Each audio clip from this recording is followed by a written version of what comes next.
Добро вечер, 24 анализа, добро дојдовте. Скандалите во судскиот совет стигнаа и до Брисел, Европската унија праќа оценувачка мисија. Сите во земјава ја поздравија, вклучувајќи ги судиите во судскиот совет, меѓутоа не пропуштија да кажат дека за како што велат лошата перцепција за нивното незаконско работење биле виновни медиумите, а трпеле притисок од невладиниот сектор. Како да се оправда довербата, односно се поправи довербата и да се оправи ситуацијата во земја во која што правосудството има само 4% доверба, кога и самите судии на анонимна анкета сами за себе велат дека се корумпирани и под политички и бизнис и притисоци. Како да веруваат граѓаните во правосудството кога обвинителот, кој што се сликал, како што самиот вели, по свадби со лидерот на ДУИ Али Ахмети, треба да го истражи имотот на неговиот внук и да го гони неговиот градоначалник кој што заврши на американската црна листа.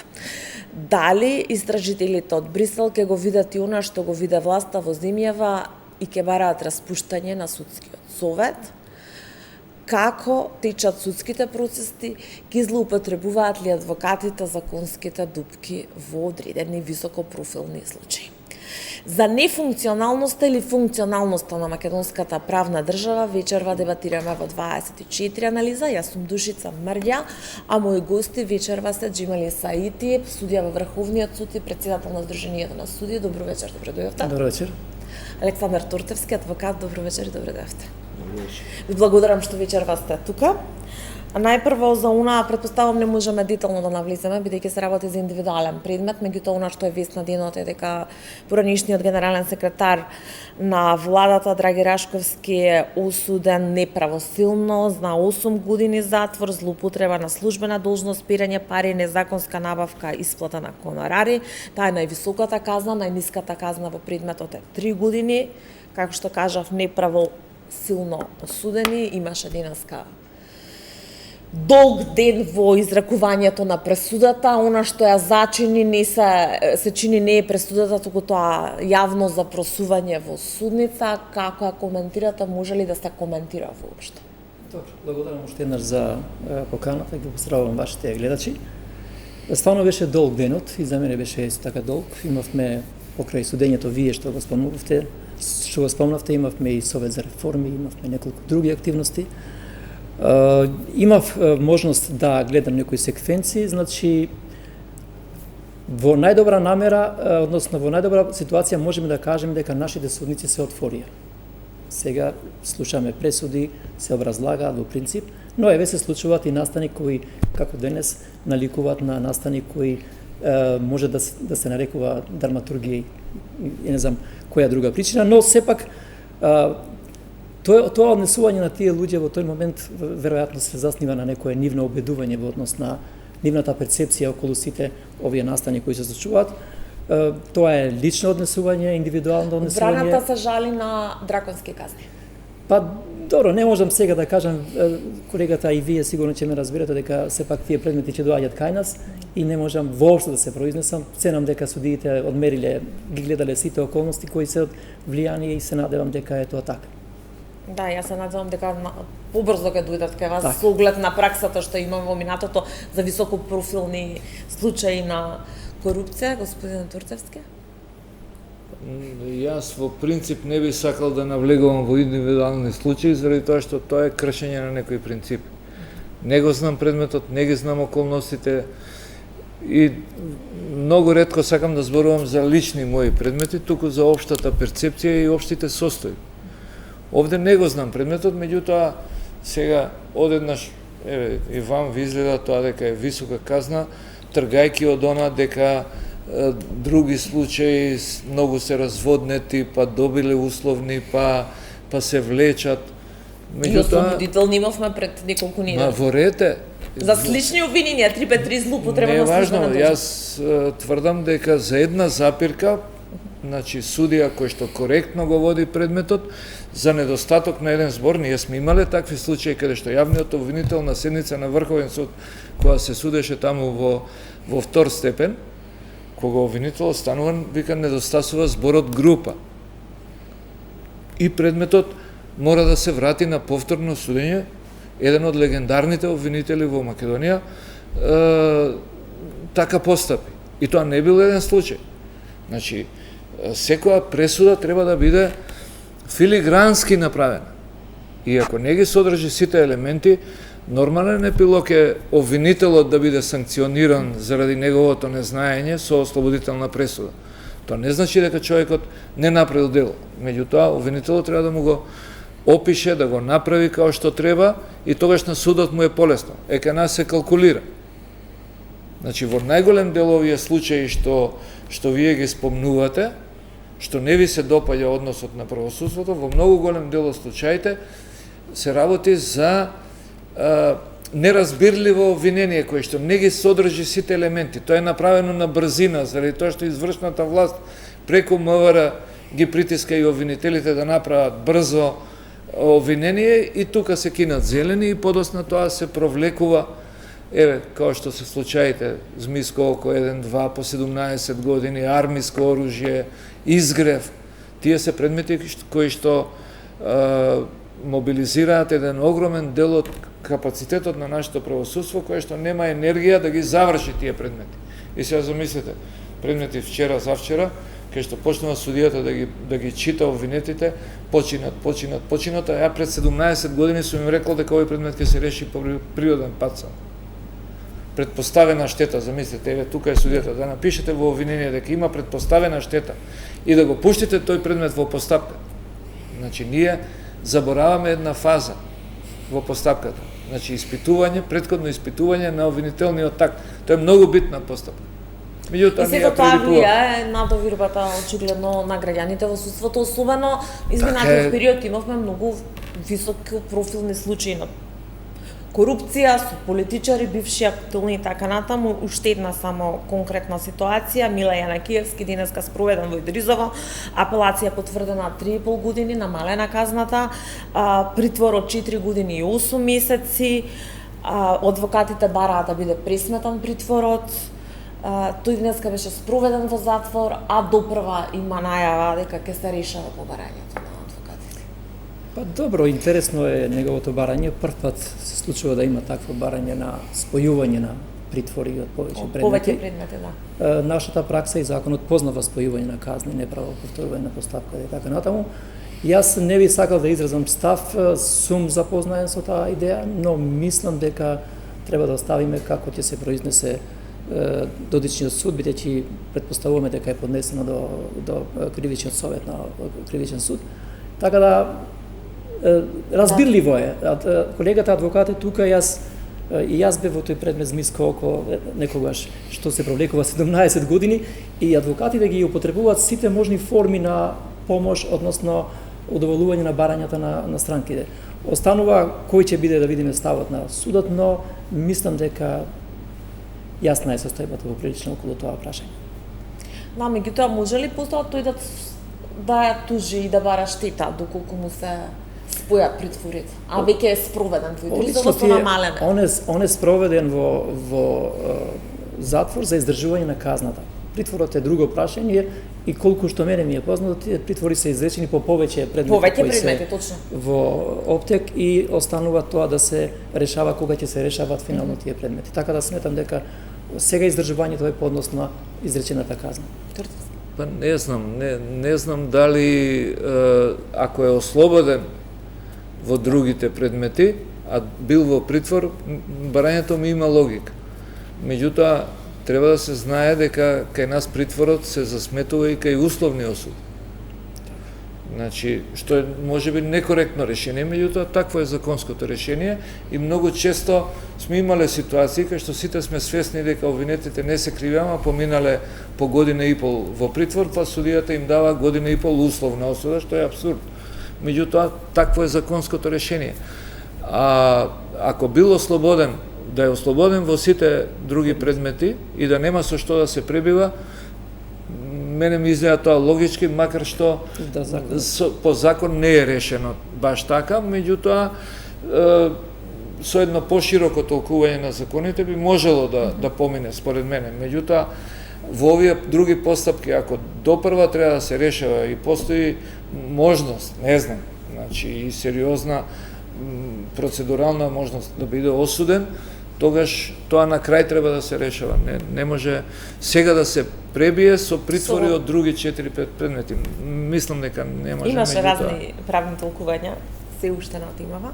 Господин Сејти, оценска мисија најави евроамбасадорот Дейвид Гир за сите скандали во судскиот совет. Како ја оценувате? Потребна ли е? Добро, ние ги следевме состојбите во судски совет како здружение на судии. И само на тоа останав, на следење. И се произнесовме, не. Имавме расправа, се произнесовме, со тоа што сметавме дека судски совет треба да изнајде сили одвнатре да излезе од таква состојба, ако има некоја состојба. Општа е констатацијата дека имаме ситуација во судски совет која требаше да се реши и надежите и повиците наши беа да тоа се направи автономно во рамките на нивните, да кажам, внатрешни сили, за да не се упадне од надвор во решавањето на тој проблем. И тоа е ставот на здруженијето. Зошто е тој став? Затоа што де факто е дека во судскиот совет во тој момент кога ние се произнесовме пред месец дена помалку, најмалку постоеја две страни, а да не кажем и повеќе страни во спорот. И секое наше произнесување во една или во друга насока би значило заземање на страна на едната или другата насока. Вие сигурно сега ќе прашувате, па вие заземете ја страната на законот. Да, и тоа е многу нормално, но ние не сме во состојба од надвор да ги осознаеме сите факти и да процениме која е вистинската страна на законот. И токму тие причини баравме низ процедура, постапка, они се возрастни, они се стручни, да го расчистат овој проблем. Очигледно не се че Брисел им треба да им прати се види дека мисионери. Не успеа, односно се во фаза можеби на изнаоѓање на решение, не можам повторно да навлегувам. Следејќи ги состојбите од страна на сите меѓународни инструменти, домашни невладини, владини и така натаму, се создаде на состојба на постоење на случај во судски совет и нормално е дека сите тие механизми, особено меѓународната заедница, ќе ги покрене во однос на помагањето. Сега, зборот помагање е најблага речена форма на олеснување на издегувањето од таа криза доколку ја има.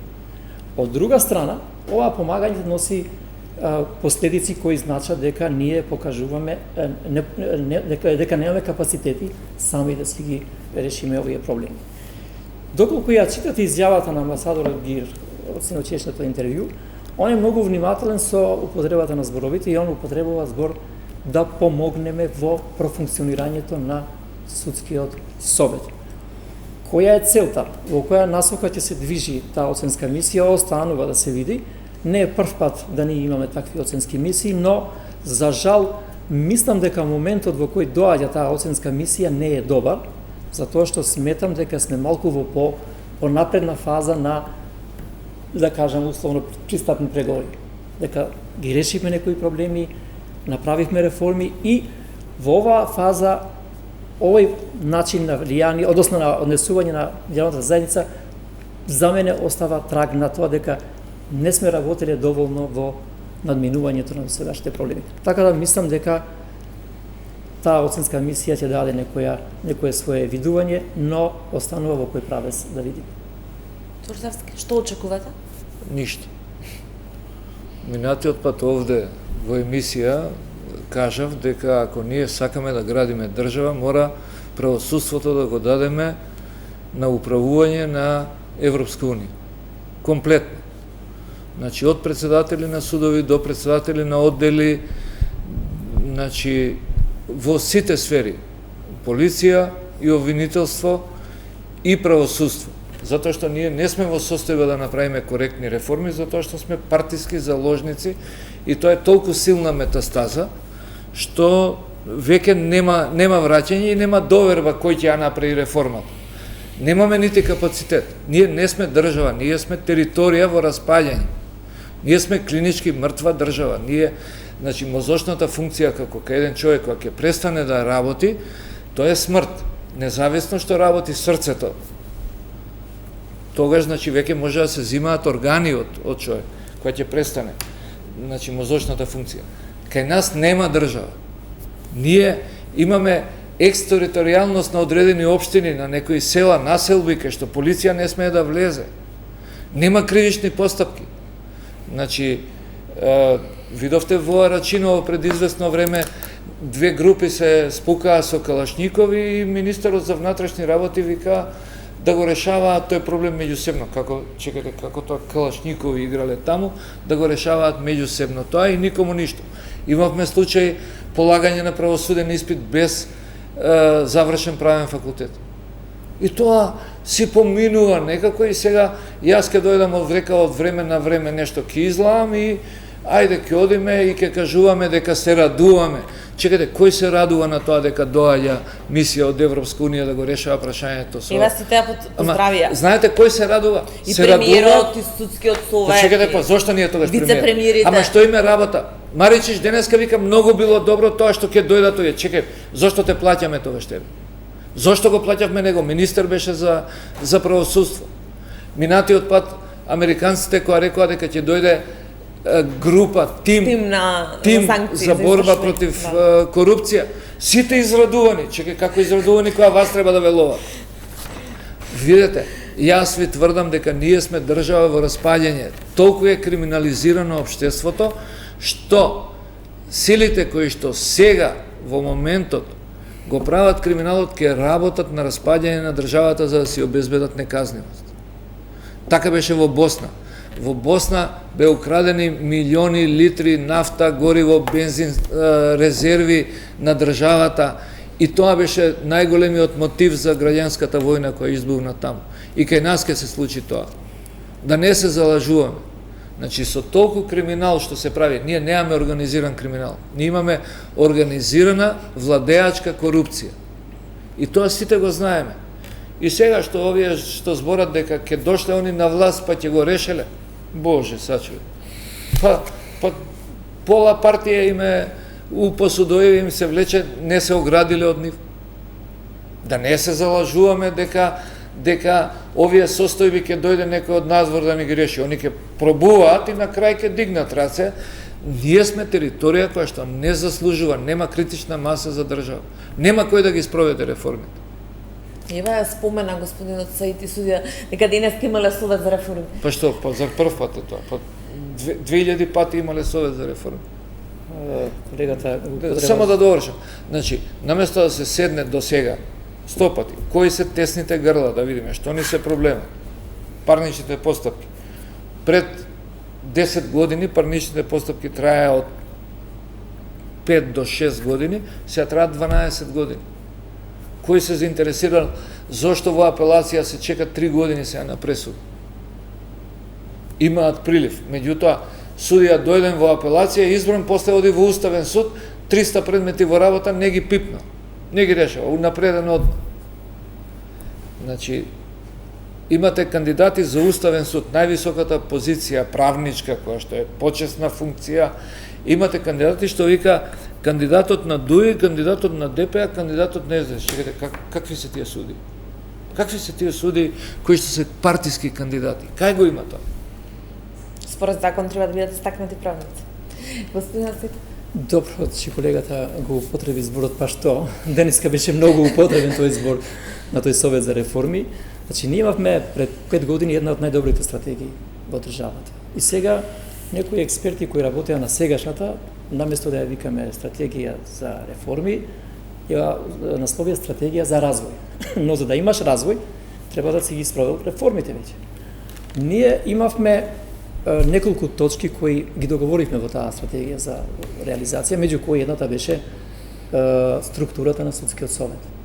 Сдруженијето предлагаше, го прифатија властите, да тоа биде непрофесионално тело. Тело судии кои ќе работат во судница и кои ќе бидат членови на судски совет.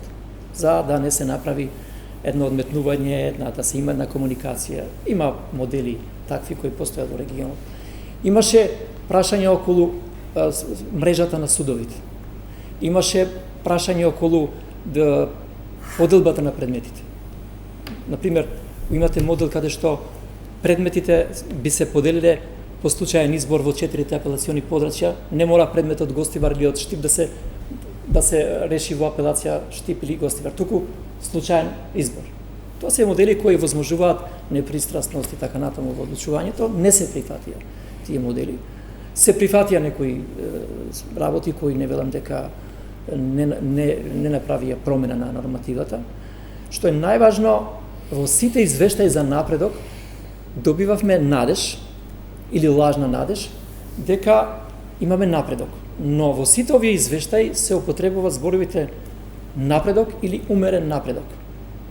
Да, затоа што секогаш извинета фокусот е на политичките критериуми, дали е името со Грција, дали се... Но и за судството се употребуваат зборовите напредок и умерен напредок. Значи, никогаш јас не прочитав еден извештај каде стои 70%, да кажеме 100%, 90%, но не ја лоцирам вината во тие извештаи. Тие извештаи има потикнувачки карактер, да нас не потикна да работиме, да се посветиме на вистинските реформи.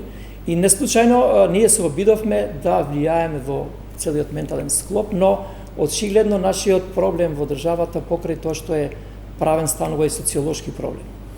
Мислам, затоа што ние постојано се вртиме во еден круг, каде што најавуваме помпезни големи работи, но ни се случуваат истите работи.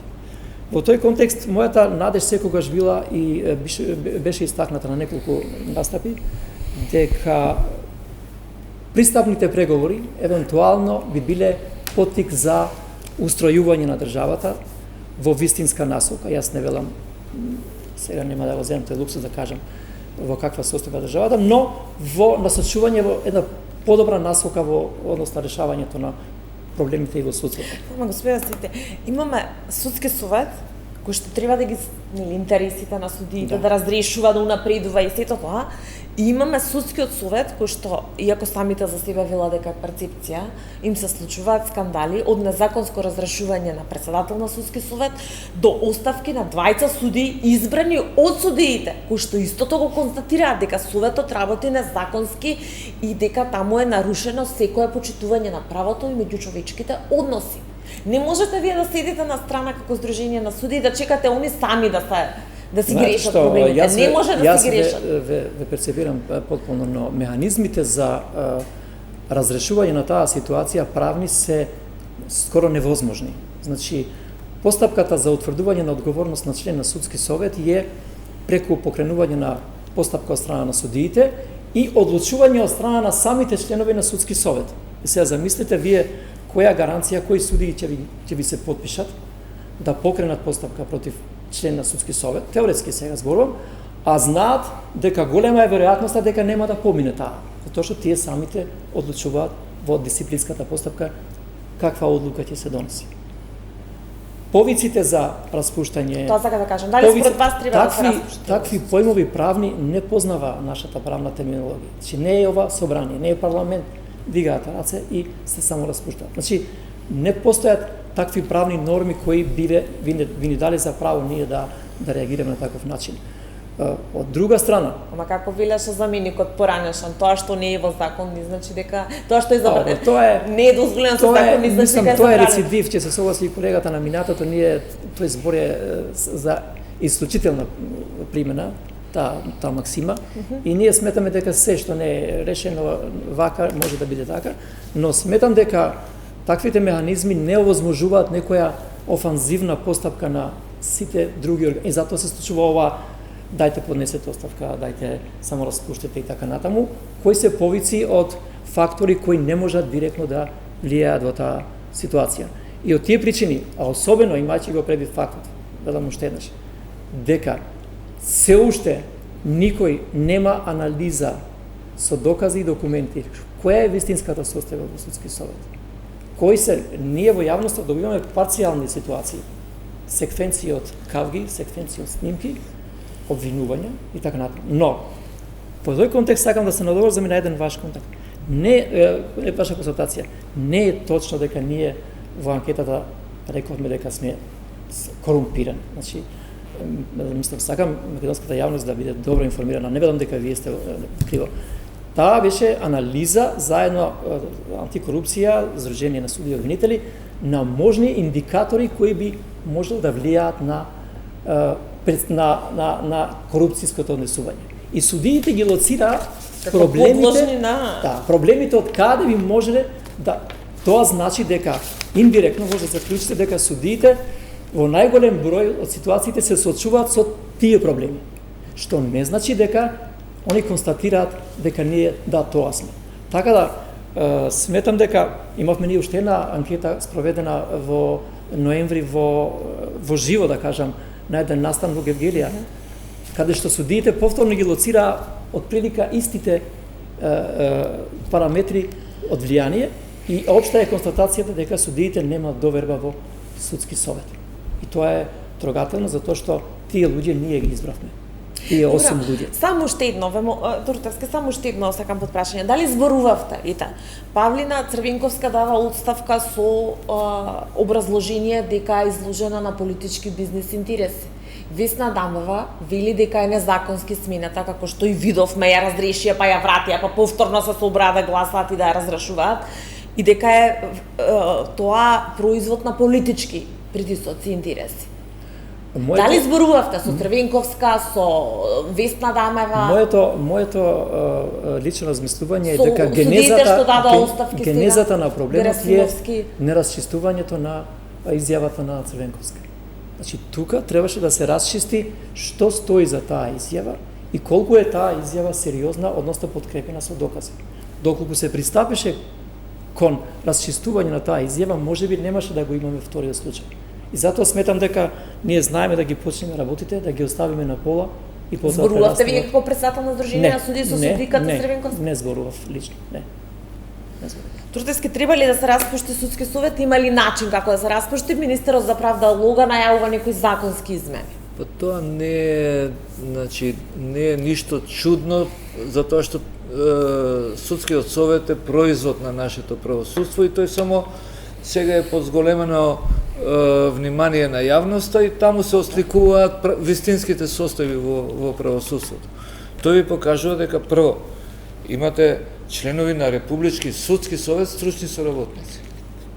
Ајде да ве прашам дали тоа личи на нешто. Моето мислење за стручните соработници во судството е поинакво. Значи, по мене имате многу поквалитетни стручни соработници отколку суди. Јас знам случаи каде што судија на Врховен суд, на стручниот соработник му вика, молим те, напиши ми ја пресудата, јас немам правнички речник. Не ме личи сега да кажувам кој судија, кој стручен соработник, меѓутоа буквално тоа е од прва рака. Значи, замислете, тој се тепал да стане судија на Врховен суд, а го моли стручниот соработник да му напише пресуда заради тоа што он не знае. Значи, нашиот проблем е немање интегритет генерално на судиите, значи напредувањето на судиите е партиско, исклучиво партиско, значи тука нема дилема, со влијание на партиските структури и со задолжување кај партиските структури. Јас 1000 пати сум рекол по телевизија дека не е проблемот директната корупција. Значи тоа е многу малку, нема директна корупција толку дека од 100 судии 99% зимаат мито. Не е точно тоа. Тоа го прават и странките, и посредници кои што ги блефираат странките и така. Меѓутоа, корупцијата кај судиите е дефинитивно во тоа што се тие корумпирани, дека напредокот им зависи од наслушкување што извршната власт бара од нив. Па не можете вие да добиете пресуда против државата, човек одлежал 2 години затвор и притвор, ослободен е на крај и судијата ти вика ослободителна пресуда. Мислам, одбивателна пресуда, го одбива тужбеното барање. Чекај, како бив во затвор, нема пресуда веќе. Не, се одбива. Меѓутоа, никој нема да го кара зашто човекот го измалтретирал и не му досудил тоа што му следува, туку тој ќе си напредува заради тоа што наводно ја штити државата, заборавајќи дека не можеме сите суди во истиот кош. Не ги ставам ја сите. Не ги ставам. Ако мене лично ме прашувате, најдобриот состав е во основните судови, оние судии што се пред заминување во пензија, што не се буткале и не се лактале да одат на повисоки позиции. И некој во апелација што случајно некојаш отишол со помали некакви врски или што знаел подосна да се одбрани од политичките притисоци и останал, значи, да ги почитува правилата на струката. Да не се лажеме дека судија денеска може да направи кариера, да стигне до Врховен суд, ако не е заложник на некоја политичка партија. Нема тоа. И тие обврски што треба да се испорачат, тие долгови што се земени за како обврска, тие се резултат, тоа е значи врвот на мразот, на онаа санта мраз, што се покажува во Републичкиот судски совет. Тие се меѓупартиски пресметки таму. Со тоа што партиите не им е драго, заради тоа што нивните скандали малку излегуваат на површина пред очите на јавноста преку Републички судски совет. Таму е кавга да се заштитат суди блиски до овој, блиски до оној, таму е расправијата. Сега да мислам да работите ако не ги нарекуваме со вистинско име, никогаш нема да ги решиме. Меѓутоа, значи минатиот пат кога реков дека ни треба протекторат, барем во одредени сегменти, беше под услов ако сакаме да градиме држава. Ние не сакаме да градиме држава. Повелете? Претпоставам дека имате реплика, но... Не е чиста реплика, сакам да го коригирам малку колегата за во интерес на јавноста. Значи не знам за кој судија мисли во Врховен, но сите пресуди во Врховен ги пишуваат стручните. Значи ние не пишуваме пресуди, ние сугерираме, генерализираме. Да. Доскоро имавте норма, вие 40, стручните 30. Значи сите наши одлуки ги пишуваат стручните. Доскоро, значи допред некое време, имавте вие норма, има и стручните. Имаме ние норма, но се случува да еден стручен работи за 20 суди и затоа така ги бројат. Но секогаш имавте посебни норми, од кога што знам. јас таму се пишуваат од страна на стручните и со насоки контури кои ги дава советот и председателот, така да може би во некој контекст е изваден од некој колега, нема тоа врска. Имавте норма кога беше имавте норма за вие да пишувате судите, можеби сте го кинали во меѓувреме, не сум информиран. Се на одлучување. Не, имавте норма и за пишување пред ова е пред 7-8 години случај. Можеби, значи сакам да кажам дека сите одлуки ги пишуваат стручните и секако дека има разлики во однос на судиите, некој е малку поспособен, некој помалку во однос на изразувањето, но генерално, значи, одлуките наши подлежат на оценување и пред Страсбург.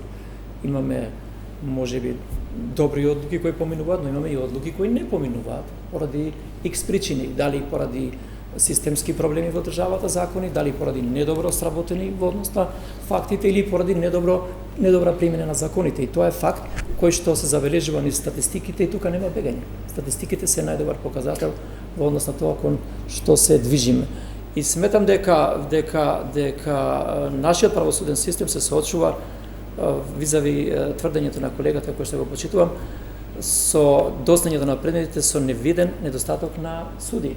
Значи, апелационен суд Скопје е преполовен. Тоа е страшно. Врховен суд од 28 систематизирани пола судии се во функција. Имате судови кои се крпат со позајмици, да кажам, земај судија, делегирај овде и таму. Сега кој е проблемот? Проблемот е системски. Дали продукцијата на судиите, по моје сознание, продукцијата не е лоша. Имаме продукција од академија. Тоа сакав да кажам, академија за јавни суди продуцира кадри. Зошто тие не се распоредуваат по места каде што, например, тие треба да во првостепени судови, другите да гравитират и така да се направи целиот тој мозаик. Тоа е прашање кое го следи судски совет и прашање кое што се одлучува. И повторно се враќаме на судскиот совет. И вие велите се чуваат предмети бидејќи нема судии. И ние имаме истиот тој судски совет пред да биде разрешена таа Весна Дамева, констатира намера во чување на предмет кај судијата Енвер Беџити во фиока за Таргет и тврдина, мислам дека беше 9 месеци. И никако евентуалната одговорност на тој судија да стигне на дневен ред. Кога требаше да се расправа за неговата одговорност, евентуално разрешување, беше спучот врз Весна Дамева. Ако барате моје мислење, барам, јас не можам да ви дадам мислење, затоа што јас не го креирам никаде. Сакам да кажам апсурдот, не достигаат судии. Меѓутоа имаме јавни случаи каде што судија во фиока чува предмет од високо профилна корупција. Кога влегов во оваа дискусија и кога прифатив да бидам тука, знам дека ова е столче најжешко и многу луѓе бегаат од. Можеби на Сашо Георгиев е пожешко, ама никако да го договориме неговото гостување, се уште го договарам. Многу луѓе бегаат од на председателот на судски совет. Се уште го чекам на интервју едно месец и нешто повеќе. Од соочување, но реков при самиот воведен, да кажем, говор уставно, дека таму седат возрастни луѓе. Прво се возрастни, потоа се професионалци и кои треба да сносат одговорност доколку имаат одговорност зошто така или вака постапуваат. И сметам дека меѓу другото и оценската мисија и сите други мисии ќе ги вадат на површина. Ама не можете да стоите настрана, јас тоа не го разбирам. Зошто здруженијето стои настрана? Очигледно они не можат, тие не можат сами да се извадат од калта во која што се заглавие. Ние не стоиме на страна, рековме. Ние учествуваме на начин кој што ќе овозможи баланс на силите внатре. Не смееме да заземеме страна на едната или другата страна. Затоа што сепак колку и да сме стручни, јас се обидувам да бидам наизолиран од политиката. Не сакајќи вдегуваме некојаш во политички констатации. Колегата има слобода, јас сум бил во позиција на адвокат. Колегата имал позиција да учествува и во функции кои значат општествени промени. И ја ги поздравувам. Немаше успех, однос на учество во политиката и така натаму. И тоа е за поздравување, но не секогаш човекот има успех во своите планови. Значи, ние сметаме дека тие луѓе кои стојат во судски совет треба да се оценат како прво возрастни професионалци кои треба да работат согласно законот. Ама кој да ги оцени, господин Сите? Сами себе треба да се оценат. Има кој да ги оцени. Не во оценскава мисија. Не, постапката. Во постапка која што за жал е и самите рековте, ја претhodно реков дека е постапка на самоевалуација. Ние ќе покренеме иницијатива, они сами ќе одлучат за себе. Според вас дали беше законски разрешувањето на Весна Дамјан? Не би можел да се произнесам затоа што ќе заземам страна. Тортевски? Значи, реков дека Републичкиот судски совет се покаже дека е еден измислен орган, дека нема никаква функција кога партиите. Ева премиерот денеска вели дека воопшто не се мешаат во работата на судскиот совет. Па не се меша, он не се меша во ниедна своја работа. Он не се меша во своите работи. Гледате дека они се радуваат што ќе дојде од Европска унија да им ги утврди нивните пропусти. Во молам, во која држава Европска унија испраќа во Босна, ова што го зборувам, Босна е далеко пред нас во правосудството, затоа што таму е под мониторинг комплетен, правосудството го управува Европска унија. Имате судии на Уставен суд, на Врховен суд, кои што ги именува Европска унија. И тие процедуралните закони им се многу подобри од нашите. Таму нема вештачење, странката да дава едно, па контравештачење, другата странка, па супер вештачење, па трето вештачење отишло по стапката 8 години. Па луѓето сакаат, подобро име на луѓето да добијат брза неправда, отколку спора правда. Јас 90% од клиентите ги враќам заради тоа што му викам, ова предметов ке те наживее тебе. Немаш време 20 години да одиш по судови, толку е некакво полека. Добро, сепак она што го кажа и судијата Саити, ние добиваме релативно пристойни оценки од Европска комисија во извештај. Европска унија беше против тој генерален реизбор на судиите и така. Немаме, и јас сум против заради тоа што они треба да ни даат сега 200 пензионирани судии и да направиме реформа. Инаку, ако ние направиме генерален реизбор, ај кажете ми кого ќе ставите? Еве, колегата е во правосудство, значи долги години. Ајде да седнеме сега да правиме еден список на квалитетен Врховен суд. Па нема да стигнеме до 20 луѓе. А кај ни се апелационите, па кај ни се основните суди. Толку е во Македонија. 20 квалитетни суди имаме. И исто толку можеби обвинители имаме. Се друго е од пазар вратени. Па дали е изедначено значи образованието во Македонија? Знаете колку правни факултети има? Излезе некоја информација. Мислам дека меѓу 22 и 24. Значи имате факултети во секоја паланка, универзитетски градови ги направија, значи секоја запустена паланка што нема луѓе, она има факултет. Па се штанцаат дипломите. Јас лично во канцеларија не сум примил и нема да примам човек кој што не завршил науки. Тој не сакал да учи, што отишол на приватните, да не се залажуваме. Таму се штанцаат и се купуваат дипломите, дајте да ги нарекуваме, работите како што треба. Ако ние сакаме за 10 години да направиме правосудство, треба да одбереме најталентирани млади луѓе, и јас го реков тоа за Франција, кога таа беше ментор за академијата беше нивно, да. Поддржана од ЕУ, од САД, од се. Ма јас им реков поинаку. Не го знаете нашиот ментален склоп, ние недобрата идеја ќе искривиме, ќе ја расипеме. Јас им реков, дајте 300 млади луѓе да ги, значи нека отидат 1000, нека завршат 300. И тие да бидат еднината на нашето правосудство. Обучавајте ги вие, нека завршат факултети кај вас по вашите критериуми. Сега не може судија од Тетовски универзитет или од Славјански универзитет во Свети Николе. Какво Свети Николе универзитет? Кој му е професор таму? Може да заработите. Па нас не се тресе. Чувства за клевата, ама како ме слушаат. Ја не сум правник, али? Ама баш ми е гајле. Ама нам ни се тресе нозете, па пред Пухан, пред Маријановиќ, кога одиш да полагаш, па, значи, тоа било страшна работа таму кај Евгений Димитров. Сега, доктори на науки, колку сакаш, универзитет во Свети Николе и во Струга. Па таму имате средни школи кои што завршуваат, децата не одат во школа. Диплома купуваат родителите. Тој се запишува на правен факултет во некој од овие паланки, полага правосуден испит едно време, па го направија, еве, колегата е фактор некој, меѓутоа дозволија правосуден испит со заокружување. Па знаете кога ја ќе згрешам на заокружување? На милион прашања и од физика ќе ги погодам. Имаше дебата во однос на критериумите. И дебата има, така? Од 90-та година ние имаме дебати. И што правиме? Овие 600.000, сега се веќе 800.000 луѓе што ни се иселија, меѓу другото се селат и заради тоа нефункционална држава, во сите сфери е така, не е само во правосудството. Мораме да најавиме пауза за реклами. Добро дојдовте назад во студиото на 24 анализа, како што може да забележите, дебатата продолжи и за време на паузата. Дебатираме за функционирањето или нефункционирањето на македонската правна држава врз објективот на скандалите кои што секојдневно се случуваат во судскиот совет. Александар Туртерски, адвокат, Џемели Саити, врховен судија и претседател на Сдруженијето на судии.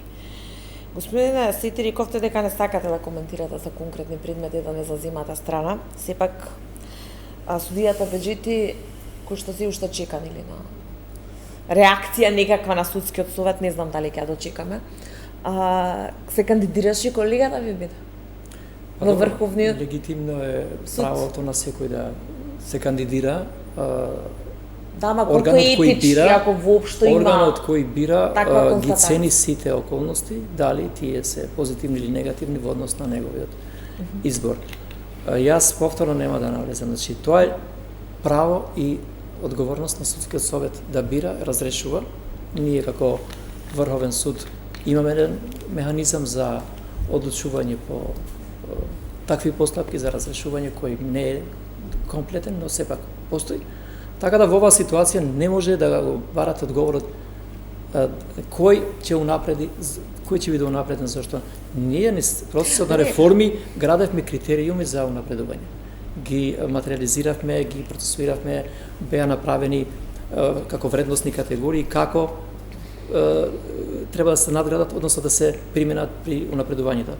Работа е на судскиот совет да тие ги цени, ги валоризира и ги реши конкретните предмети. Они одлучија во тој предмет, мислам дека судијата не беше избран во Врховен суд. Да, не беше избран, остана. Дали он се повлекол, дали нема одлука, дали не беше ставен на дневен ред, тоа е прашање. Не еден во кривичниот совет мислам дека не беше ни избрани. Да, не беше 20 судии од граѓански одел. Како ние може сега да зборуваме за правосудство, за Европска унија, за така натаму, кога имаме ваков судирни интереси во највисокото судско тело, кое што не етички, не професионално, ако сакате, како што имаше и такви констатации, реагира. Ви кажувам цело... Во кој што самите суди поднесуваат оставка поради незаконско работење на нивните колеги. И немаме никаква реакција, освен Европска унија, Оценска комисија што не прави. Една слика 1000 зборови е тоа. Тоа е состојбата во нашето правосудство. Зошто јас упорно ви кажувам дека треба да го дадеме на меѓународен мониторинг. Не треба 200 суди, што туку пензионирани од цела Европа, да ги заземат клучните позиции и они да школуваат кадар. Меѓутоа, не можеме ние... Реално мислите дека е изводливо е тоа? Чекайте, оваа состојба дали долгорочно ќе се среди само од себе, па ние имаме метастаза. И сакате со аспирин да лечиме и да кажуваме сега ние имаме реформи, се трудиме многу. Како вели власта, сега кога ќе ги почнеме, кога ќе ги отвориме поглавијата? Па Заев како викаше? И мене ми треба камшикар, така? Така викаше? Кога првпат му рече австрискиот амбасадор дека ќе го удри со камшикот, вика ќе те тужам утре. Значи не можеме сами да ga решиме оваа состојба. Немаме капацитет, немаме луѓе. Значи ние истото би го направиле и во Југославија, имавме многу подобар кадар, селекција, заради тоа што нас сојузното ниво ни наметнуваше да имаме судии кои што треба да одат да полемизираат со судии од Војводина, од Хрватска, од Словенија, со еден бавцон треба да разговарате вие на некое сојузно ниво и сега не можете да ја пуштите на големата шупелка. Сега не е битно, шупелка е, од Пазар вратене, стај го судија на Врховен суд или стај го апелација, таму нема никаков проблем. Да ги заклучиме судовите, Сако да ги заклучиме. Да ги распуштиме. Ма ви кажувам дека ако барате мислење, ако сакате да ви кажам дека ние треба сега да обратиме посериозно внимание, Републичкиот суд и Совет треба само од себе да, мене не ми се допаѓа тоа што вика колегата, они се возрастни луѓе, што се возрастни луѓе. Мене најмалку ми се допаѓа, извинете, не сакам да влезем сега. Не, колега, не зброите шупелка, вие сте интелектуалец, вие сте ја немате вистинската формула. Па шупелки се. Не е тоа така. Шупелки се. Не е тоа така и жалбе што го слушам тоа на вакво ниво дискусијата. Затоа што сепак тие луѓе имаат некој кредибилитет. Без разлика, не сме реков сите еднакво паметни.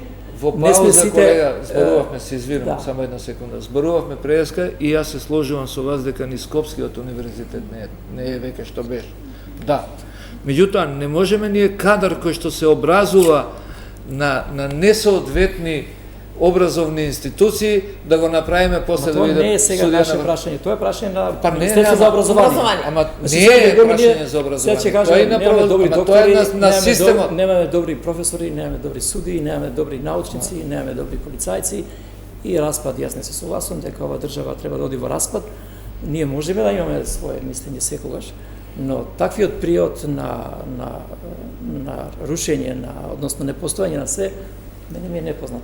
Затоа што сепак ние сме тука во некои институции и адвокатурата е јавна функција. Ја ви кажувам дека се руши држава. Вие ги застапувате една колона адвокати и кои што се базираат и на вашето знаење и искуство.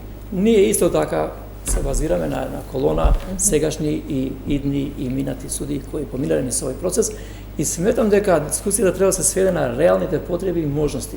Значи, колку одиме по таа конотација, најдобро ќе беше да не разговараме воопшто овде, кај да беше овертирата на емисијата, 20 гости констатира потоп крај. Значи, по мене не е таа поентата, мора да се ние приклучиме сите и да дадеме придонес кој колку може и колку знае. Одговорноста е индивидуална и таа ќе биде утврдена во било кое време. Ама мене тоа ми е контрааргументот дека не се утврдува одговорноста, господине, сите ве ставаат двојскош сите поради вакви случаи, како со судијата Беџити, како со ова сега што се случува со кандидатите за во судски совет на новите места.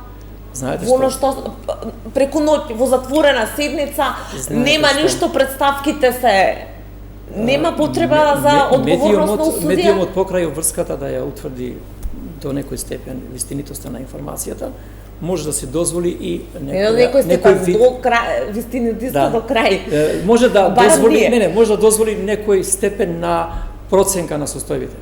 Во судството не дозволува манипулација на состојбата. Ма тоа се докази, не се проценки. Но се случува ситуација да имаме превид.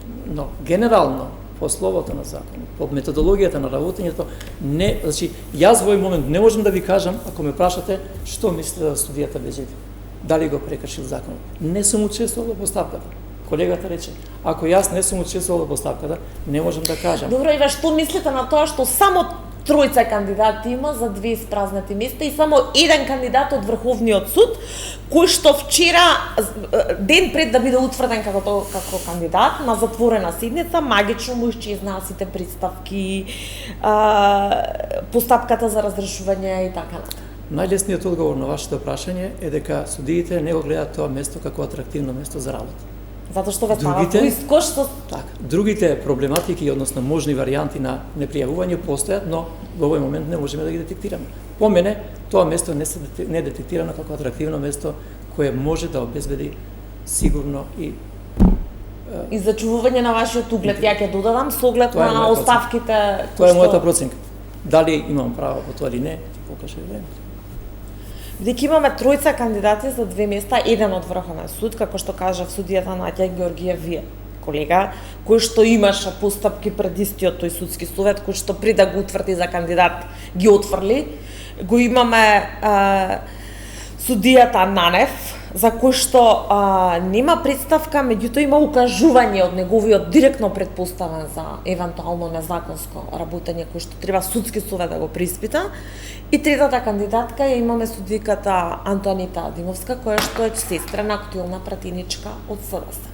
И сега се прашувам како јавност, како граѓани, како ние да имаме во тие луѓе доверба? Како граѓаните да имаат во тие луѓе? Ќе коригирам кратко дека судијата Нанев нема предпоставен директен, затоа што е председател на суд и одговара пред законот и пред судски совет доколку има некое прекршување. Факт е дека судијата Антонета е во родниска врска со пратеник од собранието, тоа не можеме да го негираме, и факт е дека судијата Наки имаше постапки за кои што и јас сум имал постапки и сме зборили во оваа студија во предсудски совет. И особено е важно прашањето на тоа кој све може да покрене постапка и како завршуваат тие и колку се тие квалитетни и колку се тие... Да бидам прецизна, се извинувам. Значи, сериозни постапки за одговорност, известување до судскиот совет од ОЈОК Вадарци од Вишото јавно обвинителство. Значи не се работи за негов предпоставен. Да бидам така да сметам дека овие луѓе имаат своje досие, имаат своји карактеристики, кои имаат предности, може имаат слабости, дали има непотизам, нема непотизам, че цени може антикорупцијска, која што е поприлично активна во последно време, но во една прилика имам да кажам и повторно ќе кажам, не е забрането роднина или некој од семејството да конкурира за истата професија. Патем знаете дека најголем дел од докторите се семејна лоза, која што за нас кога имаме потреби дури е предност, сметаме дека е тоа некоја гаранција. Но во оваа ситуација како и дали има влијание во однос на колешката од суд 2 ќе покаже времето. Дали таа роднинска врска ќе биде пресудна, особено кога гласат судиите. И доколку судиите со својот чекан, со својот глас не размислуваат со своја глава, тогаш имаме проблем. И се надевам дека ќе размислуваат со своја глава. Тоа не е агитација да се гласа против судијата од граѓански суд. Но сакам да кажам дека и судијата од граѓански суд има право да биде кандидат и има право да се надева на тоа место, без разлика на власт. Не, да, секако, меѓутоа јас зборувам за општата перцепција, затоа што Нанев го констатираат како кандидат и велат дека во некоја од наредните седници ќе се изјаснат во однос на тие постапки, сериозни постапки за одговорност, односно известување од ОЈОК Вадарци, од Вишото јавно обвинителство Скопје. Тоа не е од некој портир од улица. Па добро, представката е представка. Ако има основ и од портирот. Значи не треба тука да се покрене самата позиција на обвинителство дека е тоа, ако е постапката основана од било дури сами суди во самиот судски совет сведочеа за некои однесување на дел од кандидатите, вклучително и на судијата Наќа Ѓоргиев. Ивица Николовски јавно имаше став и за Наќа Ѓоргиев и за Нанев во однос на незаконско, ја отворим дилемата за евентуално незаконско постапување. Не ми се непознати информации. Не, токму тоа ми е, не, знаете зашто инсистирам, затоа што да, тоа е тоа што велите вие, има добри, има помалку добри, има воопшто недобри, сите но со во правото нема знам све. Значи, нема во бидејќи правото тоа се докази, не се веќе само спекулации. И да водите постапка и вие да сте дел од таа постапка за да може да заклучите. Сето друго е само констатација и шпекулација. Туртевски. Многу е лошо концепиран судскиот совет. Значи, по дефолт, ако земете... Ева самиот факт што само тројца суди се кандидирале. Тоа веќе е како извикано некое место, како што едно време во организиран криминал не сакаше да оди ниеден обвинител заради тоа што знаеа дека тоа место по дефолт ќе биде под силен притисок на извршната власт. Овој затвори го, оној пушти го, овој притвори го, овој не го гони. Значи, многу е глупо концепирано. Значи, не може судија на основен суд да го оценува суд колегата од апелационен, кој што му ги укинувал неговите пресуди. Не тврдејќи дека овој од апелационен, значи ке нас се измешани работите, реков пред малку, или па судија од основен суд сега ќе го оценува судијата на врховен суд. Значи, видете, во комунизмот, значи, да се разбереме, јас бев во првата политичка партија што се залагаше против едноумието. Мислевме дека со, значи, повеќе партиски систем, дека ќе ги избереме најдобрите кадри, излезе дека не е така. Значи, немам дилеми дека тој систем не беше воопшто совршен. Меѓутоа, таму, апелациониот суд бираше судии од своето апелационо подрачје на општа седница и таму се знаеше кој е на ред. Сега да не ги именувам, да речеме, јас бев стручен соработник, која се знаеше дека следен на ред по квалитетот, следна е Вера Коцо, еден исклучителен правник, еден фантастичен цивилист. Сега имаме случаи каде што не се бира прво рангираниот и второ, туку се бираат пето, шесто, седмо рангирани. Кој ги рангира? Кој ги рангира? Или воопшто не се гласа за второ рангираниот, бидејќи прво рангираниот го прифати. Молам, Мрđа. Значи, доаѓаме во ситуација дека ние веќе немаме критериум, нити укинувањето на пресудите не се доволно показател за стручноста на судиите. Заради тоа што овие што ги укинуваат не се доволно стручни. Или се под политичко влијание, а и законите се така направени. Например, ни треба сериозна реформа, апелационите судови мораат да судат. Значи, најлесно е да укинеш предмет, ке најдеш една запирка, исправи ја грешката, викни го некој сомнителен сведок што ти е проблематичен, неговиот исказ, отвори расправа, тоа предвидено е во закон. Еве ви кажувам една работа и не сакам многу да мудрувам тука, меѓутоа, значи, еве колегата сам кажува дека стручните соработници им ги пишуваат пресудите. Јас ви гарантирам дека од 100 судии 95 не знаат да напишат, да преиначат судија, да одлука да преиначат од осудителна во ослободителна или од ослободителна во осудителна, заради тоа што не се среќаваат, немаат обичај тоа да го прават, не отвараат. Зошто не отвараат расправа?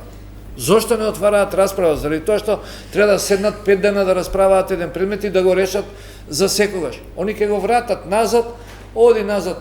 Ви кажував, значи пред малку, од 76 обвинети, пола се умрени по предметиве сега. И сега треба потврди дека умрел, па матични книги, па се одлагаат судењата, оди ми, врати се, натака, трошоци. Значи, ни треба комплетна реформа, меѓутоа немаме, пак ќе повторам, немаме човечки капацитет, нити пак имаме доверба во некого. Па добро, не можеме да избереме 20 луѓе. Во некого има, може да се најде. Немаме доверба во 20 луѓе што ќе седнеме, што ќе седнат, еве, јас веќе моето завршува, мојот ангажман општествен, значи што ќе седнат и што искрено ќе речат овие се вистинските чекори што треба да ги направиме. Меѓутоа пак е врзано и за образованието. Не можете вие да имате еден шампион на Европа во фудбал ако немате академии. Сега има купување од страна, меѓутоа ние не можеме да донесеме играчи од друго место. Многу актуелно, истата перцепција и за обвинителството, многу малку време имаме, се отвори сега многу интересна приказната со обвинителот на обвинителството за гунање организиран криминал и корупција Ислам Абази, за кој што и самата американска амбасада имаше соопштение дека е изненадано, мислам дека така беше формулацијата од неговиот избор, кој што самиот велеше дека се фотографирал со политичари, со лидери на партија, особено на дуи по свадби и по планински врвови. И сега тој треба да го истражува внукот на Алија Ахмети. Истото прашање. И како сега граѓаните да веруваат дека тоа нема да биде театар? Па јас се прашувам како вас, значи, но не се сомневам во тој степен кој што вие го нагласувате. Визуелно делува дека таа конекција која што во општеството секогаш постојат меѓу луѓето е пречка, има институти за, не знам, земање и покрај тоа што обвинителот е раководител на тој орган, но сметам дека он ќе ја заврши работата. Се надевам дека ќе ја заврши, затоа што тоа е моја надеж и очекување во однос на стручноста. Моето учество или судиското учество во таа работа е нула. Значи ние не можеме да учествуваме во таа негова активност, останува да веруваме дека тој ќе ја спроведе таа активност. Мене може да ме видите со луѓе низ градот, доколку јас ценам дека треба да се изземам, ќе се изземам, доколку ценам дека не треба, ќе одлучувам и ќе се обидам да бидам максимално независен и реален во одлучувањето. Останува да видиме како ќе се развијат настаните. Тврдевски, што очекувате од Ислам Абази, Дрина Ахмети и Соравија? Па, сега, не можам да кажам, мислам, знам дека епилогот ќе биде дека не можат да најдат ништо, затоа што сето тоа не може така, од кога нешто ќе се открие, па сега ајде ќе гледаме таму. Тоа си треба да имаме саглам служби што треба да направат. Ви за Мирко требаше американски постапки да ви кажа дека има наводи за корупција. Инаку за обвинителството јас лично мислам дека таму имаше неколку генерации многу добри што излегува од академија. Значи мене, ако сум адвокат, јас си го сакам правосудството и ми е многу драго кога ќе видам млад човек кој што држи до себе, држи до струката, достоинствено се однесува во судница и знае, например, да се спротистави на некоја наша адвокатска, некоја, значи, не некоја постапување. Мене ми е особено задоволство и многу ги сакам тие деца. Значи, од академијата што излегува и има таму луѓе со карактер. Добро е од една страна што обвинителството веќе не се они заменици, туку се обвинители и колегата не може да му наложи на обвинителот каква одлука ќе донесе. Значи не може обвинителот веќе, порано обвинителот можеше да му нареди. Сега не може. Меѓутоа треба да се по телефонските разговори како се нарачуваат и присуди, обвиненија и се исти што. Јас не разбрав една работа, само некаде читав дека во критериумите за избор на обвинители за судии се цени интегритетот. Не знам како е тој тест. Навистина не знам каква е таа проверка, меѓутоа имавте пред известно време каде што најголем дел од кандидатите на академија имаа лажни потврди од Тирана дека знаат англиски јазик. Немавме, сега нема ни акредитирана, немавме институција за психолошки. Не можеме да зборуваме за луѓе со интегритет, ќе треба да биде обвинител, а приложил фалсификуван документ. Кусо многу. Дали може да очекуваме поактивно влијание на Сдруженијето на суди во однос на оценскава мисија и се тоа што се случува со судскиот совет кој што очигледно нема да пристане? Значи вака, Сдруженијето ги одмерува своите постапки. Имаше голем удел во изминатиот период во однос на креирањето на реформските процеси. Не ги создава, затоа што не е орган кој има такви можности. Ја очекувам и верувам во напредок во правосудниот сектор, како во сите области. И не сум песимист во однос на тоа дека све е црно во државата и не смее така да се размисли. Верувам во професионалноста и ги осудувам сите видови на непрофесионално однесување и сите видови, ако ги употребуваме свесно или несвесно, на говор на омраза или на несеодетно однесување. Јас можам тука да завршам за констатација и се надевам дека освен осудување сите такви дејности ќе завршат со судска разрешница. Знаете што е нашиот уште еден, значи уште еден човек да ставиме во правосудство, ако не го бива, ама кога 5000 функционери ќе стават по еден човек во правосудството, тогаш немате правосудство. Сите сакаме правда, меѓутоа тоа да не закачи нас. И тука паѓаме ние. Мало општество, недостаток на кадар, и тоа е проблем. Ви благодарам вечерва што бевте гости во 24 анализа. Почитувани, ви благодарам на вниманието.